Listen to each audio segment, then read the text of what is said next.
যে পুজোকে ঘিরে বারবার বিতর্কের সৃষ্টি হয়েছে, পুজো বন্ধ করে দেওয়ার চেষ্টা চলেছে প্রশাসনের তরফ থেকেও বিভিন্নভাবে। সেই বিতর্কিত পুজো সন্তোষ মিত্র স্কোয়ার, লেবুতলার প্রতিমার নিরঞ্জন শোভাযাত্রা, এক ঝাঁক বিরোধী নেতাদের উপস্থিতিতে ও প্রতিবাদীদের সঙ্গে নিয়ে। এই নিরঞ্জন শোভাযাত্রা দেখার জন্য হাজার হাজার মানুষ রাস্তার দুধারে জমা হয়েছে। উপস্থিত ছিলেন বিরোধী দলনেতা শুভেন্দু অধিকারী, সুকান্ত মজুমদার, তাপস রায়, তমঘ্ন ঘোষ, আইনজীবী কৌস্তুভ বাগচি, শ্রমিক ভট্টাচার্য সহ অন্যান্য নেতা নেতৃবৃন্দ। একটি সুন্দর প্রশাসনের মধ্য দিয়ে ও বাজনাবাদ্যি, শঙ্খধ্বনি ও প্রদীপের আলোয়, ধুনুচি নাচের মধ্য দিয়ে, জয় শ্রীরাম ধ্বনিতে এবং কামানের গর্জনে ও জাতীয় পতাকা হাতে নিয়ে শোভাযাত্রা সন্তোষ মিত্র স্কোয়ার থেকে একটু একটু করে বউবাজার মোড় ধরে ওয়েলিংটন, এসএন ব্যানার্জি রোড ধরে ধর্মতলার ডরিনা ক্রসিং হয়ে বাবুঘাটের উদ্দেশ্যে রওনা দেন। এই শোভাযাত্রায় পায়ে পা মেলান সমস্ত বিরোধী দলনেতা ও প্রতিবাদীরা। এই শোভাযাত্রা দেখার জন্য হাজার হাজার মানুষ সন্ধে থেকে যেমন জমায়েত হয়েছিলেন সন্তোষ মিত্র স্কোয়ারে, আবার রাস্তার দুধারেও অপেক্ষা করছিলেন হাজারে হাজারে মানুষ, কখন যাবে এই শোভাযাত্রা। এই পুজোকে ঘিরেই শুরু হয়েছিল পুজোর আগে থেকে শেষ পর্যন্ত বিতর্ক এবং পুজো বন্ধ করে দেওয়ার বিভিন্ন চাপ সৃষ্টি।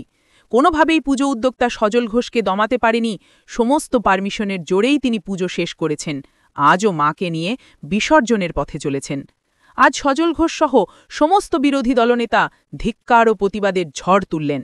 সজল ঘোষ বলেন, আমি সরকারি অনুদান নিই না এবং সরকারের কোনো বিনা অনুমতি ছাড়া পুজো করি না, তাই আমি কাউকে পরোয়া করি না। যারা গরিবের টাকা আত্মসাৎ করে, যারা চাকরির টাকা আত্মসাৎ করে পুজোতে দান করে, এই অনুদানের টাকায় আমি পুজো করি না, তাই এত ক্ষোভ। আর কার্নিভালও মানি না। কিসের কার্নিভাল?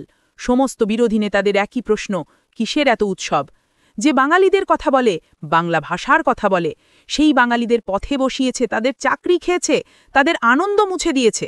আর 2025-এ যে সকল প্রতিমা উদ্বোধন করতে গিয়ে মানুষের চোখে ধরা পড়েছে, এই জবাব মানুষই দেবে।